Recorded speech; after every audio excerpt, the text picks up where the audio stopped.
हाथी और चूहा की कहानी। एक राज्य में एक राजा का शासन था।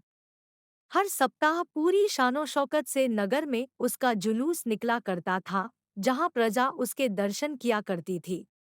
एक दिन एक नन्हा चूहा उसी राजमार्ग के किनारे किनारे कहीं जा रहा था, जहां राजा का जुलूस निकलने वाला था। वह चूहा था तो छोटा सा, मगर उसका घमंड बहुत बड़ा था और वह खुद को सर्वश्रेष्ठ और महान समझता था। कुछ देर बाद राजमार्ग से राजा का भव्य जुलूस निकला, जिसे देखने लोगों की भीड़ लगने लगी। राजा अपने पूरे दलबल के साथ था। उसके सैनिक उसे घेरे हुए थे। कई मंत्री और अनुचर उसके पीछे थे।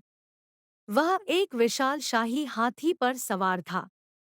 हाथी शाही था, इसलिए उसे भव्यता से सजाया गया था और उसकी शान भी देखते बनते थी।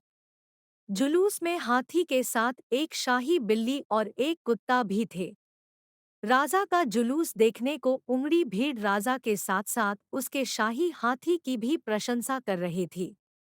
यह सुनकर घमंडी चूहे को बहुत बुरा लगा। वह हाथी को गौर से देखने लगा, फिर सोचने लगा, इसमें ऐसी क्या खास बात है जो मुझ में नहीं।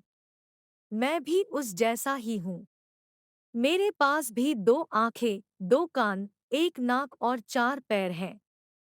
फिर उसकी इतनी प्रशंसा क्यों?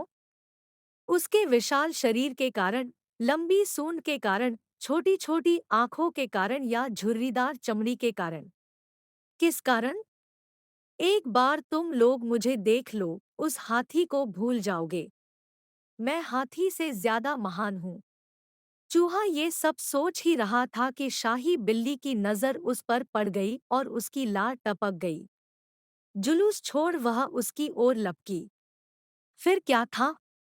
चूहा अपनी सारी महानता भूलकर दुम दबाकर भागा। भागते भागते वह हाथी के सामने आ गया। आगे बढ़ते हाथी ने उस पिद्दी से चूहे को देखा तक नहीं और अपना विशाल पैर उठा लिया। चूहा उसके पैर के नीचे कुचलने ही वाला था, मगर किसी तरह उसने खुद को बचाया। वहां से बचा तो खतरनाक कुत्ता सामने था, जो उसे देखकर गुर्राया। चूहा पूरी जान लगाकर वहां से भागा और राजमार्ग के किनारे स्थित एक छेद में घुस गया। उसका सारा घमंड उतर चुका था। उसे समझ आ चुका था कि वह इतना भी श्रेष्ठ और महान नहीं।